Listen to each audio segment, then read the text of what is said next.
11:40 agora. Direto no alvo, o comentário do dia com Luciano Lima. Análise precisa, opinião direta. Minha gente, vamos trazer agora algumas notícias sobre essa prisão do Bolsonaro, né? Comentar, trazer umas notícias importantes. E dentre essas notícias que a gente tem que repercutir aqui é o seguinte: vamos começar falando do tarifaço, tá? Porque, aliás, ontem falamos um pouquinho sobre o tarifaço, né? O Trump, quando ele anunciou aquela taxa de 50%, ele disse que, dentre os motivos, era em virtude da caça às bruxas promovida aí contra o ex-presidente Bolsonaro. Detalhe, esse tarifaço tá para começar a valer. O Trump já sinalizou que está aberto para dialogar, para conversar com o Brasil, que quando o Lula quiser ligar para ele, pode ligar, tá? Que vai ser bem... Ele vai entender que vai ter diálogo, vai ter conversa. Agora, galera, a prisão do Bolsonaro, ela aconteceu à véspera desse tarifaço e na iminência de uma conversa entre o Lula e o Trump, né? Tanto que governistas, isso aliás está no UOL nesse momento, os governistas temem efeitos da prisão de Bolsonaro ao negociar com os Estados Unidos. É fato que o Trump não falou nada ainda nas suas redes sociais. Geralmente ele se manifesta através da sua rede social, da sua mesmo, sentido literal, né? A Trump social, mas ele não falou nada até agora. Porém, a grande verdade é que economistas e governistas temem os efeitos aí da prisão do Bolsonaro a negociar com os Estados Unidos.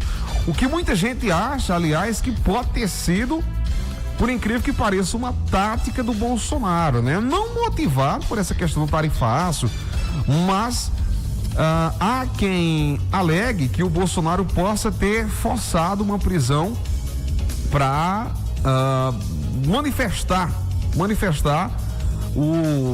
o discurso de uma prisão política, de perseguição política, de sair aí como vítima de uma história, vítima de um complô aí envolvendo o judiciário, especialmente o ministro Alexandre de Moraes, tá? Então, segundo alguns especialistas, alguns estudiosos aí que têm acompanhado esse caso em detalhes, alegam aí que o Bolsonaro teria forçado a prisão, já que quando o ministro impôs as medidas cautelares ao ex-presidente Bolsonaro, como a questão da tornozeleira eletrônica, estava lá que ele não poderia utilizar redes sociais, fazer pronunciamento, etc. E nem utilizar subterfúgios, né, para burlar as determinações judiciais. Todavia, o Bolsonaro, sabendo disso, utilizou as redes do filho Flávio, e o que acontece? Horas depois, menos de 24 horas, foi decretada aí a prisão de Jair Bolsonaro. Bom, aí muita gente concorda, muita gente discorda. Fato é, minha gente, que lei é lei, a lei tá para ser cumprida. Eu tava até dando uma olhada no artigo 318 do Código de Processo Penal para a gente entender um pouquinho mais sobre essa prisão do Bolsonaro, sobre o porquê dessa prisão domiciliar. O primeiro ponto que a gente tem que destacar aqui é o seguinte, meu povo, porque muita gente tá indignada. Por quê? Porque o Bolsonaro não foi diretamente para Papuda, né? Para um presídio, né? Para uma cadeia ou para uma carceragem de Polícia Federal, é exemplo do Lula. Muita gente acha que ele deveria passar por uma prisão nos moldes da prisão do Lula, né? É importante falar que não é um benefício exclusivo do presidente Bolsonaro, muito pelo contrário, né? Porque a prisão domiciliar, ela tem previsão legal, ela tá lá no Código de Processo Penal. São vários e vários motivos, vou ler aqui 2 ou 3 para você. Por exemplo, dentre esses motivos, o cidadão que tem mais de 80 anos, é extremamente debilitado por motivo de doença grave, a mulher que é gestante, a mulher com filho de até 12 anos de idade incompleta, ou seja, são alguns motivos ali onde o juiz pode substituir a prisão preventiva pela domiciliar, tá? Quando a gente aí se encaixa desses requisitos. Ou seja, se o ministro Alexandre de Moraes entendeu que o Bolsonaro deveria ficar preso em cana em casa, é porque ele deveria cumprir aí algum desses requisitos, tá? Agora, ele foi duro, porque ele disse que se o Bolsonaro burlar mais uma vez, aí a coisa vai ser séria e vai pro regime fechado.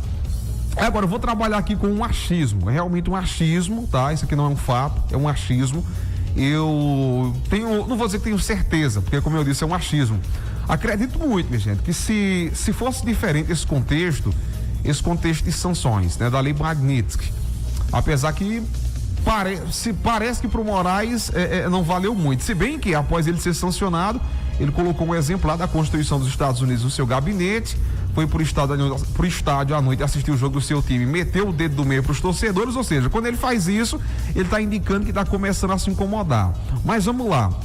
Se não fosse esses contextos de pressões dos Estados Unidos, as tarifas de 50%, até com ameaças, já teve rumores aí no passado de ameaças de 100%, que particularmente eu não acredito que cheguemos a esse ponto, mas vamos lá, se não fosse todo esse contexto, eu tenho certeza, aí vou para certeza absoluta sim, que o Moraes teria decretado a preventiva do Bolsonaro e não teria sido na domiciliar não, viu? Teria sido o regime fechado. Isso é um grande fato. Eu acredito muito nisso, porque se o Moraes tivesse decretado aí a prisão do Bolsonaro em regime fechado, não teria sido nenhum absurdo, já que ele aí descumpriu as determinações aí da justiça, né? Porém, toda essa pressão aí dos Estados Unidos é um fato, sim, quer dizer, não vamos dizer que é fato, é achismo, estamos trabalhando com achismo aqui. Isso aí deve sim ter influenciado a decisão aí do ministro Alexandre de Moraes, né? Porque uma prisão do Bolsonaro nos moldes daquela prisão do Lula, nesse momento, sem dúvidas, iria colocar fogo nesse país, né? Por exemplo, vimos aí no fim de semana manifestações pelo país de apoio ao presidente Bolsonaro, que mostra que ele tem muita força. É um fato, por mais que você, A, B ou C ou D, não goste de Jair Bolsonaro, é inegável que é uma grande liderança política. As manifestações mostram isso, mesmo com tantos problemas na justiça, pontua muito bem, é o maior nome da direita brasileira, mesmo com tantos escândalos, a sua popularidade praticamente não foi abalada, então tem muita força, né? Tem muita força o Jair Bolsonaro. Bom, minha gente, é o seguinte, o que nos resta agora realmente é acompanhar, certamente devem pedir, até um direito, claro, a revogação do Bolsonaro. Luciano, você acha que vai acontecer? Eu tenho certeza que não vai acontecer, vou para certeza, não vai acontecer isso, tá? A justiça, ninguém vai conceder um habeas corpus ou coisa do tipo, um alvará de soltura, enfim, ao Bolsonaro. Isso é quase impossível, né? Dado todo esse contexto. E vamos aguardar aí agora os próximos episódios, por quê? Porque a gente falava agora há pouco, tem essa questão do tarifaço. O Brasil está para negociar com os Estados Unidos. Vamos saber se os Estados Unidos, se o presidente, na verdade, vai se pronunciar de forma oficial, o presidente dos Estados Unidos, se essas tarifas vão aumentar, se isso não vai impactar, se vai acontecer a conversa do Lula com o presidente Trump, porque uma prisão como essa, ela tem vários impactos, né? E o que resta para a gente nesse exato momento é realmente aguardar.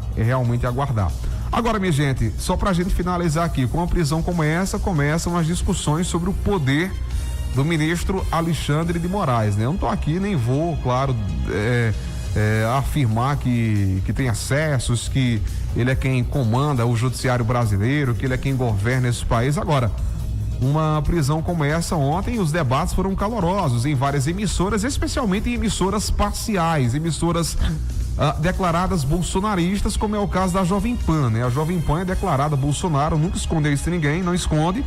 Tem uma outra agora de direita, eles colocaram agora recentemente um outro comentarista de esquerda para fazer um contrapeso, mas declarada bolsonarista. Mas o fato é que emissoras no nível aí da Jovem Pan ontem discutindo, colocando em xeque aí essa questão da força do ministro Alexandre de Moraes, dos excessos, dos chutes que seriam dados no traseiro da Constituição. Então, eu não tô aqui para discutir isso, né? Até porque nesse país hoje a gente vive um período difícil no Brasil, viu? A nossa Constituição fala das liberdades de expressão, obviamente com as limitações, nenhum direito é absoluto. A gente tem que ter as limitações para não ferir o direito de outras pessoas, a gente sabe disso. Porém, eu não sei se o Brasil é o Brasil dos tempos de outrora, quando realmente aquilo que está previsto na Constituição, as liberdades, eram de fato um direito, né? A gente vem acompanhando aí coisas terríveis, um período sombrio na história do Brasil, Pelo menos essa é a minha opinião. Já vimos aí vários episódios, né? De revistas que tiveram que voltar atrás, tiveram que apagar algumas coisas que foram publicadas. Então isso impede a gente aqui de fazer um comentário, né, especialmente contra o judiciário, porque na minha humilde opinião e na opinião de muitos colegas e jornalistas, não, a nossa liberdade de expressão, ela, não vamos dizer que ela está totalmente ameaçada. Eu estaria sendo hipócrita e um mentiroso, né? Estaria esculhambando aqui dizer que ela está ameaçada. Agora, eu vou resumir da seguinte forma: não dá para dizer que a liberdade de expressão hoje ela está tão garantida como nos tempos de outrora, tá? Então por isso que a gente resume o nosso comentário a isso, tá? Bom, 11h50, a gente agora segue para o nosso intervalo e a gente volta daqui a pouquinho. E claro, a gente segue aí acompanhando esse caso, essa prisão do Bolsonaro, e certamente muitas águas vão rolar ainda debaixo dessa ponte. E claro que a gente vem trazendo tudo aqui para você nos programas posteriores. Intervalo pequeno e a gente já volta.